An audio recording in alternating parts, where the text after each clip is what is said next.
Vision news కి స్వాగతం. ముందుగా బులెటిన్ లో హెడ్లైన్స్. నేడు దామోదరం సంజీవయ్య జయంతి. నివాళులు అర్పించిన ఇరు తెలుగు రాష్ట్రాల ముఖ్యమంత్రులు. అక్రమంగా రేషన్ బియ్యం తరలింపు. 80 బస్తాల రేషన్ బియ్యం పట్టుకున్న Markapuram sub collector B Venkat Trivinag. Bird flu సోకి చనిపోతున్న లక్షలాది కోళ్లు. బర్డ్ ఫ్లూ సోకిన కోళ్ల పూడ్చివేత ప్రక్రియను స్వయంగా పరిశీలించిన జిల్లా కలెక్టర్ చదలవాడ నాగరాణి. స్వతంత్ర భారతంలో తొలి దళిత ముఖ్యమంత్రిగా ఎన్నో ప్రజా సంక్షేమ కార్యక్రమాలకు ఆద్యుడిగా, పరిపాలనా దక్షకుడిగా పేరు పొందిన ఉమ్మడి ఆంధ్రప్రదేశ్ మాజీ ముఖ్యమంత్రి స్వర్గీయ దామోదరం సంజీవయ్య జయంతి సందర్భంగా ముఖ్యమంత్రి రేవంత్ రెడ్డి ఆ మహనీయుడి చిత్రపటానికి పుష్పాంజలి ఘటించారు. సీఎం సలహాదారు వేం నరేందర్ రెడ్డి, కార్పొరేషన్ల చైర్మన్లు పటేల్ రమేష్ రెడ్డి, మానాల మోహన్ రెడ్డి, ఎమ్మెల్యేలు నాయని రాజేందర్ రెడ్డి, కుంభం అనిల్ కుమార్ రెడ్డి, ఎడ్యుకేషన్ కమిషన్ సభ్యులు చారగొండ వెంకటేష్, మాజీ ఎమ్మెల్యే సంపత్ కుమార్, ఇతర నేతలు సంజీవయ్యకి నివాళులు అర్పించిన వారిలో ఉన్నారు. నిజాయితీకి, నిరాడంబరత్వానికి, విలువలకు మారుపేరైన దామోదరం సంజీవయ్య 104వ జయంతి సందర్భంగా ఘన నివాళులు అర్పించారు. ఆంధ్రప్రదేశ్ ముఖ్యమంత్రి నారా చంద్రబాబు, దేశంలోని తొలి దళిత ముఖ్యమంత్రిగా పనిచేసిన సంజీవయ్య జీవిత ప్రస్థానం ఆద్యంతం స్ఫూర్తిదాయకం, ఆదర్శనీయం. ఆ మహానుభావుని జయంతి వేడుకలను అధికారికంగా జరుపుకోవడం తెలుగు జాతికి గర్వకారణమని అన్నారు చంద్రబాబు. దామోదరం సంజీవయ్య జయంతి సందర్భంగా ఆయన దేశ సేవను, దళిత జనరోద్ధరణను స్మరించుకుందాం అని అన్నారు సీఎం చంద్రబాబు. మాజీ ముఖ్యమంత్రి స్వర్గీయ దామోదరం సంజీవయ్య జయంతి సందర్భంగా ఆ మహనీయునికి ఘన నివాళులు అర్పించారు మంత్రి నారా లోకేష్. బహుముఖ ప్రజ్ఞాశాలిగా, ఉమ్మడి ఆంధ్రప్రదేశ్ రాష్ట్ర తొలి దళిత ముఖ్యమంత్రిగా ఆయన ఖ్యాతికెక్కారన్నారు. తన పదవి కాలంలో అనేక విప్లవాత్మక పథకాలతో ప్రజల అభ్యున్నతికి విశేషంగా కృషి చేశారని, నమ్మిన విలువలకు జీవితాంతం కట్టుబడిన వ్యక్తి దామోదరం సంజీవయ్య అని వివరించారు నారా లోకేష్. ఆయన జయంతి వేడుకలను కూటమి ప్రభుత్వం అధికారికంగా నిర్వహిస్తోందని, దామోదరం సంజీవయ్య ఆశయ సాధనకు కృషి చేద్దామని పిలుపునిచ్చారు. ప్రకాశం జిల్లా ఖమ్మంలో ప్రభుత్వం పేదలకు ఇచ్చే రేషన్ పక్కదారి పట్టింది. బియ్యం అక్రమ రవాణా యథేచ్ఛగా సాగుతుంది. భారీగా రేషన్ బియ్యాన్ని బేస్తావారిపేటలోని ఒక రైస్ మిల్లుకు తరలిస్తున్నట్టు సమాచారంతో రావడంతో ఖమ్మంలోని ప్రధాన రహదారిలో గల ఒక ఇంటిలో నుండి సుమారు 80 బస్తాల రేషన్ బియ్యాన్ని ఒక ఐచల్ లారీలో ఎక్కించి తరలిస్తుండగా Markapuram sub collector B Venkat Trivinag ration బియ్యంతో ఆగి ఉన్న లారీ పట్టుకున్నారు. కలెక్టర్ తో పాటు ఖమ్మం తహసీల్దార్ వి కిరణ్, బేస్తావారిపేట తహసీల్దార్ జితేంద్ర, విఆర్ఈలు, పోలీసులు పాల్గొన్నారు. బర్డ్ ఫ్లూ సోకిన మరియు వ్యాధితో చనిపోయిన కోళ్లను పూడ్చివేత చేపట్టారు అధికారులు. తణుకు మండలం వేల్పూరులోని బర్డ్ ఫ్లూ సోకిన కోళ్ల పూడ్చివేత ప్రక్రియను జిల్లా కలెక్టర్ చదలవాడ నాగరాణి స్వయంగా పరిశీలించారు. పశు సంవర్ధక, వైద్య ఆరోగ్య శాఖ అధికారులతో కలిసి పీపీఈ కిట్ ధరించిన కలెక్టర్ నాగరాణి స్వయంగా కోళ్ల ఫారాల్లోకి వెళ్లి కోళ్ల పూడ్చివేత ప్రక్రియపై ఆరా తీశారు. శాస్త్రీయ పద్ధతిలో అత్యంత జాగ్రత్తగా పూడ్చివేత చేపట్టాలని కోరారు. కలెక్టర్ ప్రజలు ఆందోళనకు గురి కావాల్సిన అవసరం లేదని తెలిపారు.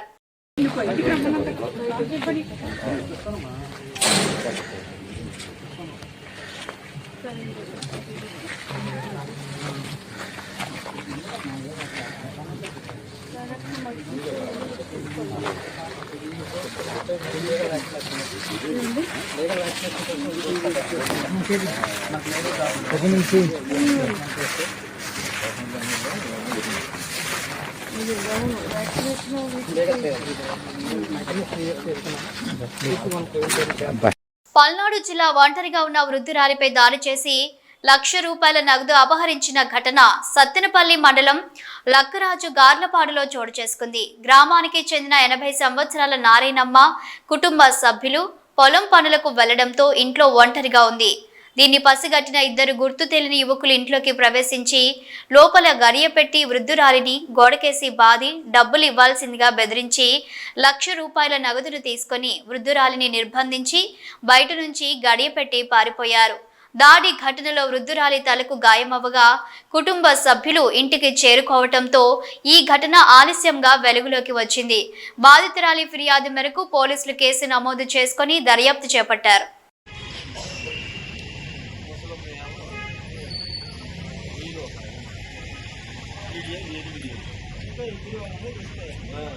భారతీయ రైళ్లలో సేవా లోపాలపై ప్రయాణికులు నిత్యం సోషల్ మీడియాలో ఫిర్యాదులు చేస్తుంటారు. మరికొందరు తాము రిజర్వ్ చేసుకున్న సీట్లను జనరల్ బోగీలోని ప్రయాణికులు ఆక్రమించుకుంటున్నారంటూ ఫిర్యాదు చేస్తుంటారు. అయితే తాజా వీడియోలో మరింత షాకింగ్ ఉదాంతం వెలుగులోకి వచ్చింది. ఉత్తరప్రదేశ్లోని బస్తీ రైల్వే స్టేషన్లో నిలిచున్న అంత్యోదయ ఎక్స్ప్రెస్ కిటికీ అద్దాలను ప్రయాణికులు రాళ్లతో పగలగొట్టిన వీడియో ప్రస్తుతం తెగ వైరల్ అవుతుంది.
గుడివాడ జిల్లా నందివాడ మండలం పుట్టగుంట గ్రామంలోని పల్లెకారుల సొసైటీకి సంబంధించిన భూములన్నీ ఆక్రమణకు గురయ్యాయని, ఈ సమస్యను పరిష్కరించాలంటూ పల్లెకారుల సొసైటీ సభ్యులు ప్రజావేదిక వద్ద ఎమ్మెల్యే వెనిగండ్ల రాముకు వినతి పత్రం అందజేశారు.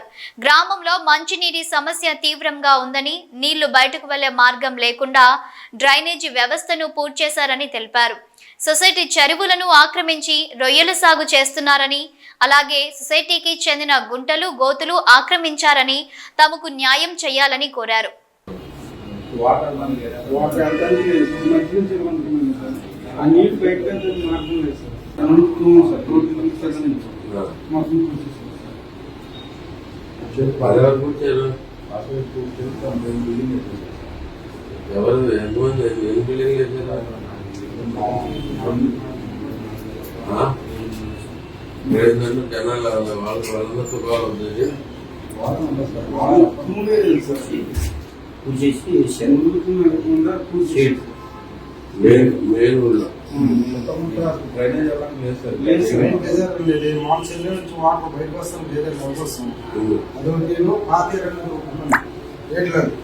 అది కూడా మామూలుగా అయ్యారు ఆరోగ్యం చేసుకుని చెరువులను తొలగిస్తున్నాం సార్. అదొకటి వాటర్ అనేది బయటికి వెళ్ళే అవకాశం లేదండి. మంగళగిరి చూడండి, మంగళగిరి అనేది మామూలుగా అది పాత గొడవడి కింద వస్తుందండి. పల్లిగారులు బతికి 15 బతికి అది అదే పాయింట్ అని మా సొసైటీ ప్రెసిడెంట్ గారు. మరి తర్వాత ఎంతమంది సంబంధించి దీంట్లో మనం వెళ్ళంటే జనాలు వాళ్ళు ఎవరన్నా ఇబ్బంది పడేవాళ్ళు ఎవరున్నారు? ఒక 6-7 కుటుంబాలు ఉన్నాయి నాకు. వాళ్ళకి ఇబ్బంది అంటే ఈ ముసుకు వెళ్ళేదండి, ముసుకు వెళ్ళేది వాళ్ళకి ఇబ్బంది. మళ్ళీ తర్వాత ఇబ్బంది పడే ఏది లేదు. ఇంకా చేతులు పూర్తి చేసి చెరువులు గవర్నమెంట్ భూమి మామూలుగా దాని మీద మాకు ఒక వారానికి ఒక 10 రోజుల దగ్గర రూపాయలు తినడానికి అవకాశం ఉంది మాకు. అయితే నేను వాటర్ అనేది కొంతమంది తిరగలంటే ఆ భోజనం అనేది వదిలిపెట్టుకుని కొంతమంది మేలుకున్నారు. వారానికి ముందు కొంతమంది భోజనం వదిలిపెట్టుకుని కొంతమంది మేలుకున్నారు. కొంతమంది డైరీగా పూర్తి చేసి అది పెద్దలకైనా పూడ్చినప్పుడు మనం పూర్తి ఏంటి అన్నట్టుగా పూర్తి చేసుకున్నాం. బుడమేరు దాటాలి సార్. బుడమేరు ఉంది మనం దూరంలో దాటిన తర్వాత గుజ్జిగారు పొలాలు పట్టినాయి సార్.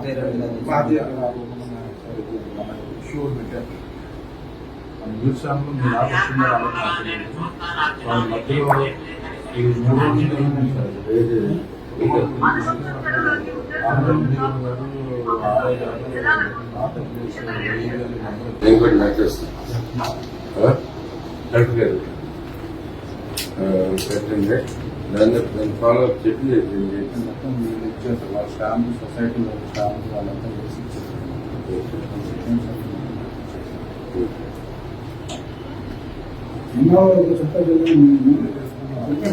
ఇదే ఇది ఏం చేస్తామంటే దీని మీద చర్యలు తీసుకోమని చెప్పి లెటర్ యాడ్ చేసి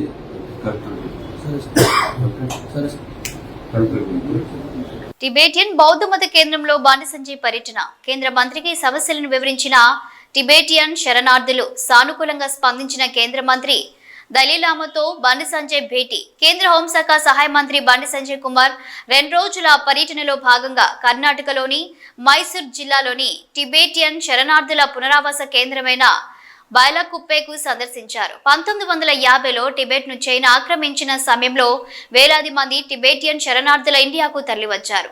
టిబెటియన్ బౌద్ధ మత కేంద్రం ప్రస్తుతం బైలాకుప్పెలో ఉంది. ఈ ప్రాంతంలో 15,000 మందికి పైగా టిబెటియన్ శరణార్థులు నివసిస్తున్నారు. టిబెటియన్ బౌద్ధ సంప్రదాయాలకు అనుగుణంగా అనేక మఠాలు, మఠ పాఠశాలలు, దేవాలయాలను నిర్మించుకున్నారు. ఈ నేపథ్యంలో టిబెటియన్ శరణార్థుల స్థితిగతులు, సమస్యలను తెలుసుకునేందుకు బైలాకుప్పెకు వచ్చేసిన కేంద్ర మంత్రి బండి సంజయ్ కు బౌద్ధ మత గురువు 14వ దలైలామా ప్రతినిధి జుగ్మే జిగ్నే, మైసూర్ కాలనీల ప్రధాన ప్రతినిధి జూనియర్ జుగ్మే సుల్రాన్, జిల్లా మైనార్టీ అధికారి శిల్ప, స్థానిక అధికారులు ఘన స్వాగతం పలికారు. అనంతరం బైలాకుప్పెలోని FTCI గెస్ట్ హౌస్ నుండి స్థానిక గోల్డెన్ టెంపుల్ ను దర్శించారు. గోల్డెన్ టెంపుల్ విశేషాలను బౌద్ధ మత గురువుల ద్వారా అడిగి తెలుసుకున్నారు. అందులో భాగంగా పద్మ సంభవ, బుద్ధ, అమితాయుస్ల ఎత్తైన 40 అడుగుల భవ్య విగ్రహాలను దర్శించుకున్నారు. గోల్డెన్ టెంపుల్ తో పాటు పెనూర్ రింపూచే సమాధి, సరాలాచే philosophy university temple, organic research training centre, old age హోమ్లను సందర్శించారు స్థానిక అధికారులు. బౌద్ధ మత గురువులతో సమావేశమై వారు ఎదుర్కొంటున్న సమస్యలను అడిగి తెలుసుకున్నారు. 1950లో టిబెట్ నుండి ఇండియాకు వలస వచ్చిన వారిలో చాలా మందికి ఆధార్ కార్డులు లేవని, తమ ప్రాంతంలో ప్రత్యేకంగా ఆధార్ కేంద్రాన్ని ఏర్పాటు చేయాలని కోరారు. త్వరలోనే వాటి పరిష్కారానికి కృషి చేస్తానని హామీ ఇచ్చారు. బండి సంజయ్ 14వ బౌద్ధ మత గురువు దలైలామాతో భేటీ అయ్యారు.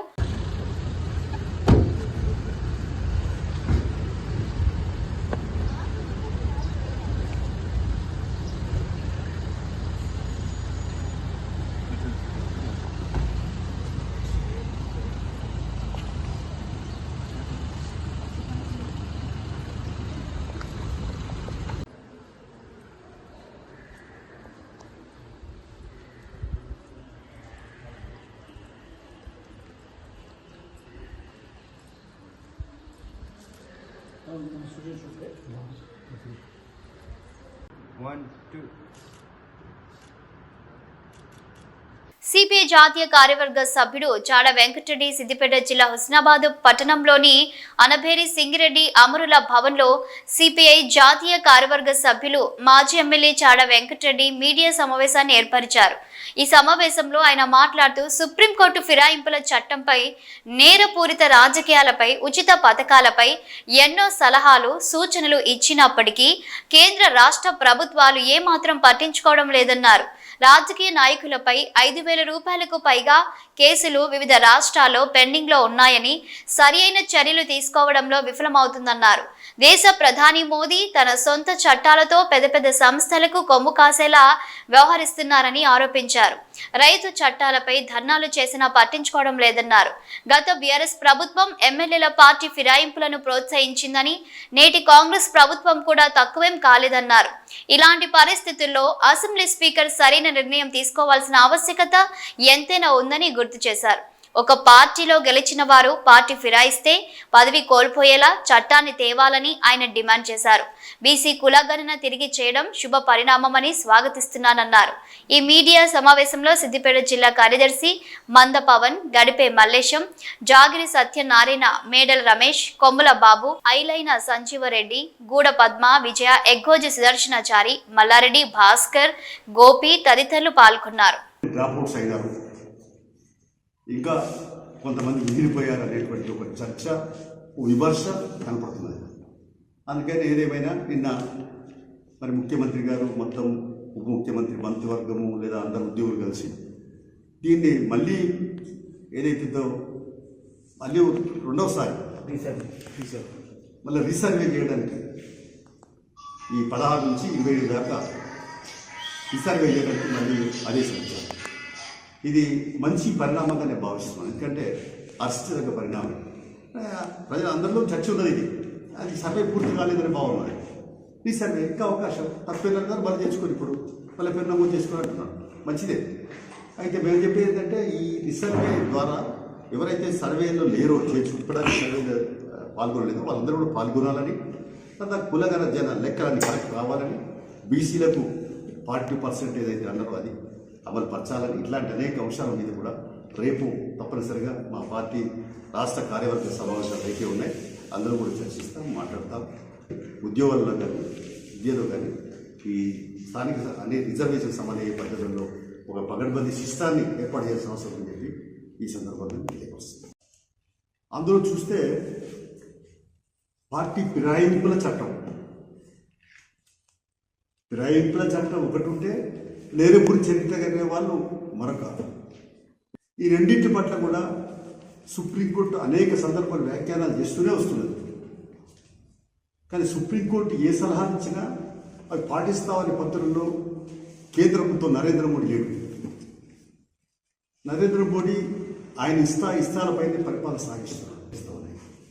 అందుకనే ఇవాళ పార్టీ ఫిరాయింపుల చట్టం అంతా కూడా దాన్ని పకడ్బందీగా చర్చించి ఏ పార్టీలు గెలితే ఆ పార్టీనే కొనసాగాలి.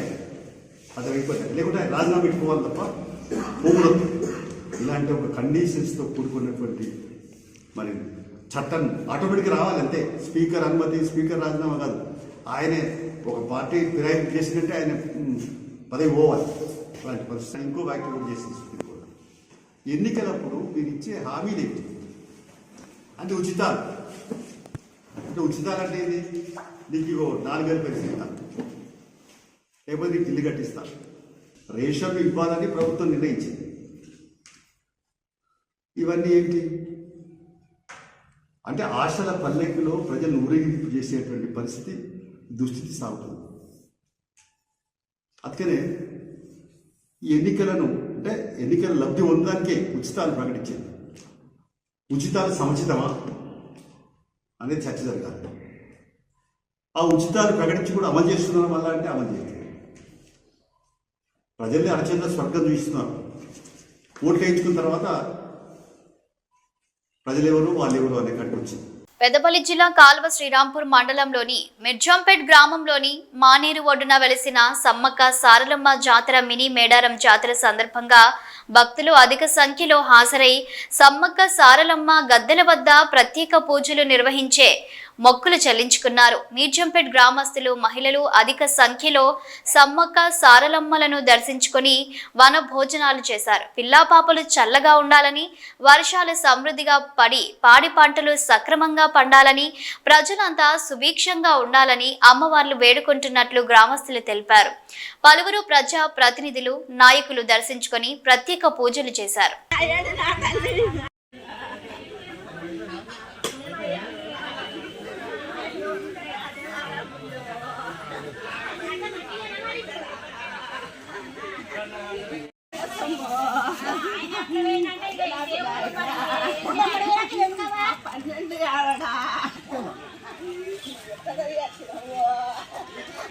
Nah,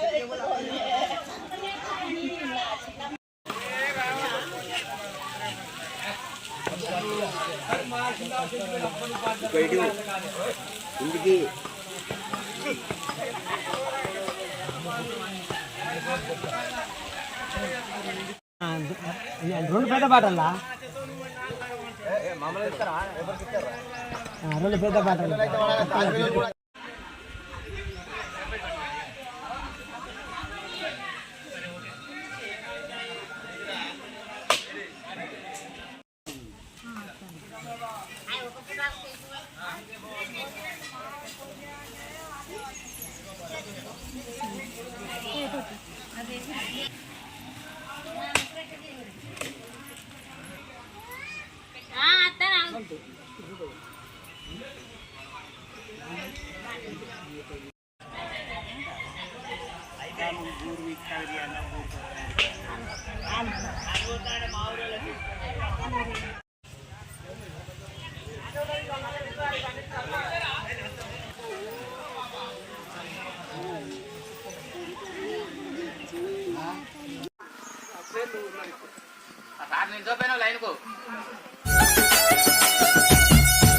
నిరుద్యోగులు, ఉద్యోగులు, విద్యా వ్యవస్థ, మహిళా సాధికారతలని 4 అంశాలతో రాజకీయాలకు వచ్చినట్లు బీఎస్పీ ఎమ్మెల్సీ అభ్యర్థి ప్రసన్న హరికృష్ణ పేర్కొన్నారు.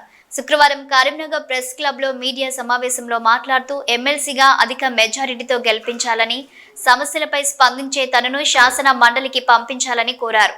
నిజం వ్యక్తిత్వం గెలవాలని కోరారు. బీఎస్పీ రాష్ట్ర అధ్యక్షుడు ప్రభాకర్ మాట్లాడుతూ ఈ ఎన్నికలలో బీఎస్పీ పార్టీ బలపరిచిన ప్రసన్న హరికృష్ణ, ఉపాధ్యాయ ఎమ్మెల్సీ యాటకారి సాయన్నలను ఎమ్మెల్సీలుగా గెలిపించాలని కోరారు. ఈ కార్యక్రమంలో పలువురు నిషాని రవిచంద్రం, వెంకన్న, సమ్మన్న, శ్రీనివాస్ తదితరులు పాల్గొన్నారు.